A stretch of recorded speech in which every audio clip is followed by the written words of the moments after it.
For the thousands of people who drive past or visit Centennial Park, you may not be aware how interesting and rich in history this iconic Adelaide landmark is. Brian, you must know Centennial Park like the back of your hand because you've been here quite a long time, but not quite as old as the park though. No, not quite as old as the park. I've been here nearly 14 years, but it was established in 1936 and it gets the name Centennial Park because it was the centenary of South Australia's proclamation. The trustees have been diligent over the years and have grown the park from its original size to what you see today, which is nearly 100 acres or 40 hectares under the new terminology. We've got 9 kilometres of roads and you see behind us all these monuments and that for the burial side of things. There's 52 kilometres of concrete beams for monuments for the 86,000 burial positions we've got. Well, being up here at Pasadena, the views from here are spectacular. Well, it is. We are on a bit of a rise, and I can look over your shoulder and I can see Glenelg in the background, and we can even see Adelaide from the top of the cemetery as well.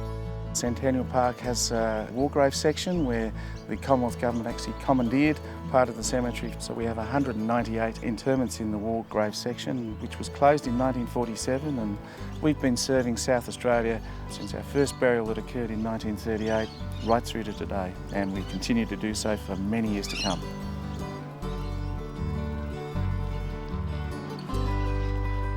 Welcome to the heart of Centennial Park. This is the Jubilee Complex. Now, the complex was built in 1986, 150 years old with South Australia.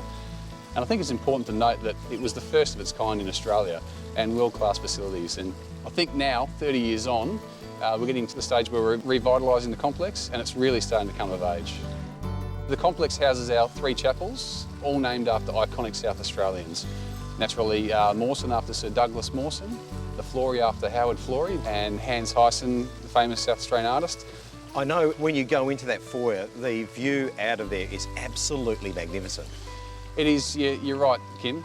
The chapels are designed so everyone enters in through the main foyer, and it has one of the best botanic views in Adelaide. When you look out across the pristine gardens, the Charles Newman roses and the weeping roses, it's just fantastic. It's a great way to come in and to celebrate someone's life. And each of the chapels are a different size, aren't they? That's correct. So the Mawson's probably our most iconic and intimate chapel, and it's got the famous water feature which has been replicated in many chapels now across Australia. It's the intimacy and the serenity of this chapel that the families really appreciate.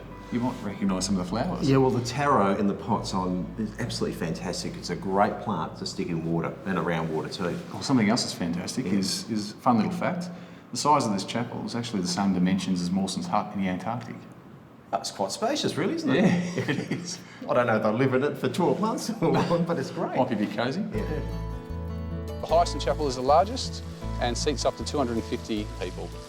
And since 1986, we believe over 60,000 families have used the facilities to say goodbye to their loved ones.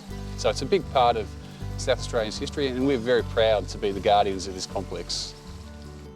Wander around Centennial Park and you'll find the resting places of many prominent South Australians, including 3 former premiers and Governor Dame Roma Mitchell. But there's one name that screams South Australian, and that's James Cyril Stobie. Now, unlike the eastern states, South Australia didn't have a lot of timber, but it had a lot of termites. So the young Stobie came up with the perfect solution. He invented a pole constructed of 2 steel beams held together by bolts and the space in between filled with termite-proof concrete.